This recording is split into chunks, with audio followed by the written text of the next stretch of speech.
Hello friends, मैं दीपिका गुजराल आपका अपने चैनल स्टडी गुजराल में स्वागत करती हूँ। आज मैं आपको बीए फोर्थ सेमेस्टर हिंदी की एकांकी मैत्री का उद्देश्य कराने जा रही हूँ। यह एकांकी सेठ गोविंद दास द्वारा लिखित है। इसमें उन्होंने मैत्री के महत्व को बताया है और लालच का त्याग करने के लिए कहा है। सेठ जी ने सर्वाधिक एकांकियों का निर्माण किया है। प्रस्तुत एकांकी भी एक सामाजिक एकांकी है। उन्होंने अपनी एकांकी केवल मनोरंजन की दृष्टि से नहीं लिखी, अपितु किसी न किसी उद्देश्य को सम्मुख रखकर की है। इस एकांकी में उन्होंने लालच का त्याग करने के लिए कहा है। इस एकांकी में लेखक ने निर्मल चंद्र और विनय मोहन नामक दो अभिन्न मित्रों के चरित्र पर प्रकाश डाला है। जो मित्र यह कहते हैं कि निर्मलता के बिना विनय नहीं रह सकती और विनय बिना निर्मलता नहीं रह सकती, 24 वर्षों के होने पर गत वर्षों में से एक साथ हैं।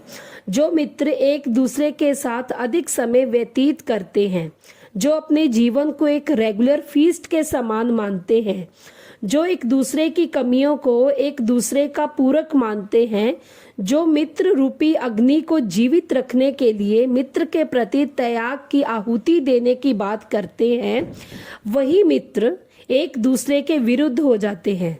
जब वही मित्र नगर पालिका के प्रधान पद का चुनाव आने पर एक दूसरे से ईर्ष्या करने लगते हैं, यह जानते हुए भी कि उन दोनों में से कोई एक अवश्य चुना जाएगा, किंतु फिर भी दोनों अधीर हैं। वास्तव में भीतर ही भीतर दोनों चाहते हैं कि प्रधान वह ही चुना जाए, दूसरा नहीं, किंतु ऊपर ऊपर से कहते हैं कि जो ना चुना जाए वह यह समझ आए कि वह ही चुना गया। पार्टी जब यह निर्णय करती है कि दोनों आपस में तय करके एक नाम पार्टी को सूचित कर दें, तो दोनों चौंक उठते हैं।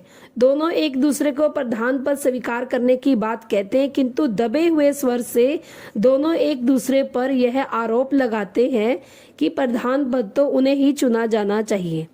इस प्रकार इन अभिन्न मित्रों में ईर्ष्या, घृणा, पद के लिए लालच घर कर जाता है।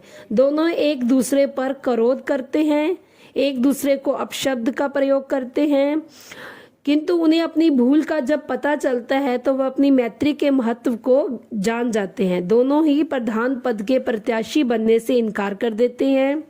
दोनों का जीवन फिर से सुखमय हो जाता है और दोनों ही यह सोचते हैं कि हम दोनों साधारण नागरिक रहकर भी अपना समाज, देश और विश्व का उत्कर्ष कर सकते हैं।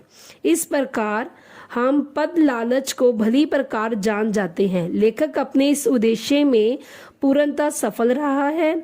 पद एक ऐसा भुलावा है जिसके चक्कर में मित्र तो मित्र, सगे भाई तक साथ छोड़ जाते हैं। लेखक ने हमें इससे बचने का सरल सा उपाय सुझा दिया है कि यदि तुम अपने रिश्तों की मर्यादा और पवित्रता बनाए रखना चाहते हो तो पद को बीच से निकाल देना चाहिए। यह पद की लालसा, ईर्ष्या, घृणा, अविश्वास को जन्म देती है और प्रेम प्यार की हत्या करती है। जीवन को सुखपूर्वक व्यतीत करने के लिए हमें प्रेम प्यार की आवश्यकता है, पारस्परिक विश्वास की आवश्यकता है। मैत्री की कदर पहचान हमें करनी चाहिए। इनकी रक्षा के लिए हमें बहुत कुछ नहीं, बहुत थोड़े की कुर्बानी देनी होगी। पाठकों तक भी यह संदेश पहुंचाना लेखक का उद्देश्य है। हमारी दृष्टि में वह इसमें पूर्णतः सफल रहा है। लेखक अपने इस उद्देश्य में सफल रहा है। उसने हमें मैत्री के महत्व को पूरी तरह से समझाया है।